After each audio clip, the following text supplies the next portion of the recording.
अस्सलाम वालेकुम नाज़रीन, welcome back to the my channel. नाज़रीन, एक नई वीडियो के साथ आज हाज़िर खिदमत हैं। नाज़रीन, जो फ़ौजी कोर्स का क़याम अमल में लाया गया है, अब यहाँ पे हर किसी के ज़हन के अंदर ये सवाल पैदा होता होगा कि आम अदालतों की मौजूदगी के अंदर क्या ज़रूरत थी कि फ़ौजी कोर्स जो है वो उनको नाफिज़ अमल किया गया, तो इसके पीछे कौन सी वजूहत थी, तो वो आज के इस व्लॉग के अंदर आपके सामने वो रखेंगे। और इससे पहले भी बताएंगे कि पाकिस्तान के अंदर इससे पहले कितनी बार किन किन जर्नल्स के जो है वो दौर के अंदर फ़ौजी कोर्स लगाई गई, और इसके अलावा पाकिस्तान के अलावा भी जो दीगर यूरोपियन कंट्री हैं वहाँ पर भी कैसे फ़ौजी कोर्स का क़याम जो है वो अमल में लाया गया। और नाज़रीन, जो मौजूदा करंट सिचुएशन है पाकिस्तान की, ऐसे हालात के अंदर आपने देखा होगा कि पिछले 1.5-2 महीने से पाकिस्तान के अंदर जैसे वो मुआशी बहरान जो है वो पैदा किया जा रहा है, और फिर उसके बाद पाकिस्तान की आवाम को तो ऑलरेडी डिवाइड कर चुके, और अब भी जो इदारों के अंदर डिवीजन की कोशिश की गई, और फिर उसके बाद इदारों के ऊपर जो है वो हमले की कोशिश की गई, यानी कि पाकिस्तान की जो रीढ़ की हड्डी रखता है, हैसियत रखता है वो इदारा, उसके ऊपर हमला किया गया।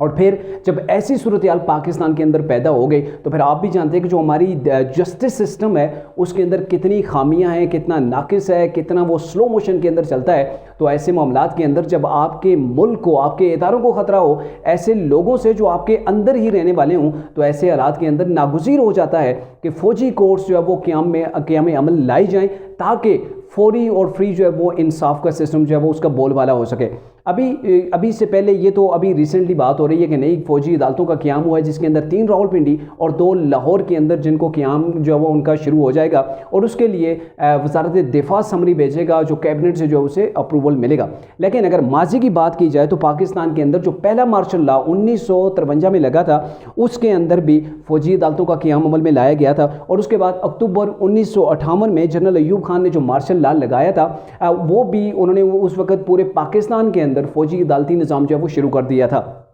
लेकिन बाद में 2 साल बाद ही उन्होंने अपने मार्शल लॉ जो है वो हटा दिया था, और साथ में ही फ़ौजी अदालतों को भी कलादम करार दिया गया था। इसके बाद 1969 को में जनरल याहिया ने मार्शल लॉ का नफाज किया, और साथ में फ़ौजी अदालतें भी वहाँ पे भी शुरू हो गई। और इसके अलावा 1977 में जनरल ज़िया-उल हक़ ने पूरे मुल्क के अंदर जो जस्टिस सिस्टम रखा था वो भी यही था कि फ़ौजी निज़ाम अदल कायम किया गया पूरे पाकिस्तान के अंदर। और इसके बाद 2015 को एक बार फिर से दहशतगर्दी को बेस बनाकर दहशतगर्दों का कलाकामा करने के लिए पाकिस्तान के अंदर 2015 में एक बार फिर से फ़ौजी अदालती निज़ाम के जो है वो राइज किया गया, और फिर जिसको 2 साल के लिए राइज किया गया था, 2 साल बाद फिर उसे एक्सटेंशन दी गई, और 2019 तक यही जो है वो फ़ौजी अदालतें पाकिस्तान के अंदर काम करती रही। पाकिस्तान के अलावा अगर देखा जाए, हम दुनिया का जायज़ा लें, तो अमेरिका जैसे जमहूरी मुल्क के अंदर भी 9/11 का जो वाक़या हुआ था उसके फ़ौरी बाद जो जस्टिस सिस्टम वहाँ पे भी राइज किया गया था, वो भी फ़ौजी अदालतों का क़याम किया गया था। इसके अलावा इंडिया के अंदर भी, और दीगर मिस्र वगैरह और दीगर कई ममालिक हैं जिनके अंदर फ़ौजी अदालतें जो है वो कायम की गईं।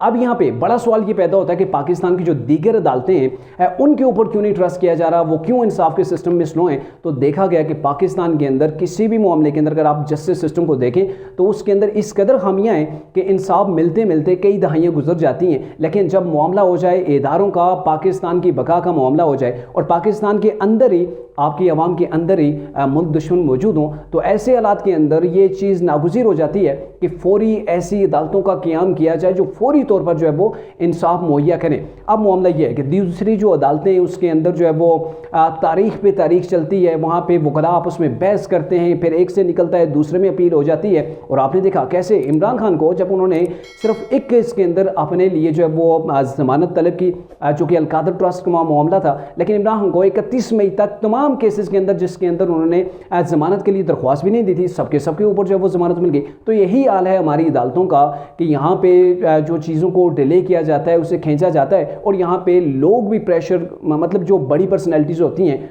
वो भी प्रेशर जो बिल्ड करने की कोशिश करते हैं। और जैसा आपने देखा कि जो हमारी कोर्ट्स हैं, कितनी ऑडियोज़ लीक हुई, जो सुप्रीम कोर्ट के जो मौजूदा जज हैं उनकी जो सास है उनकी और उनकी बेगमात की ऐसी ऑडियो जो सामने आई हैं, उसके बाद जस्टिस सिस्टम के ऊपर हर किसी का उस तरीके से एतबार जो है वो नहीं रहा है, एतबार सबका उठ गया है। और ये जो क़याम में लाई जाएंगी फ़ौजी अदालतें, इसके भी 2 स्टेप होंगे। पहले स्टेप में ये होगा कि फ़ौजी अदालतों के अंदर, यानी कि जब ये अदालतें काम अपना शुरू करेंगी तो फौरी तौर पर जो वो केस की सुनवाई होगी, मुजरम को जो उन्होंने पकड़ा होगा उसके बाद उसे जो वो सज़ा दी जाएगी। अब उस सज़ा का इंसानी हुकूक के मामलात को परखते हुए اس کو حق دیا جائے گا کہ آپ ہائی کورٹ کے اندر اور ہائی کورٹ کے بعد سپریم کورٹ کے اندر اس چیز کو جو ہے وہ اپیل کر سکیں. لیکن ہم نے دیکھا ماضی کے اندر 2015 سے 2019 کے درمیان کئی جو لوگ تھے، بڑے بڑے جو دہشت گرد تھے، ان کو فوجی کورٹس کے ہی ذریعے سے انجام تک پہنچایا گیا تھا. اور یہی پاکستان کی بقا کے لیے بھی ضروری تھا کہ جو لوگ اداروں کے اندر چاہے موجود ہو یا سبھی لیکن جن کے اوپر آرمی ایکٹ جو ہے وہ لاگو ہوتا ہو، ان کو فوجی کورٹس کے ذریعے سے ہی سزائیں جو ہے وہ دی جائیں گی.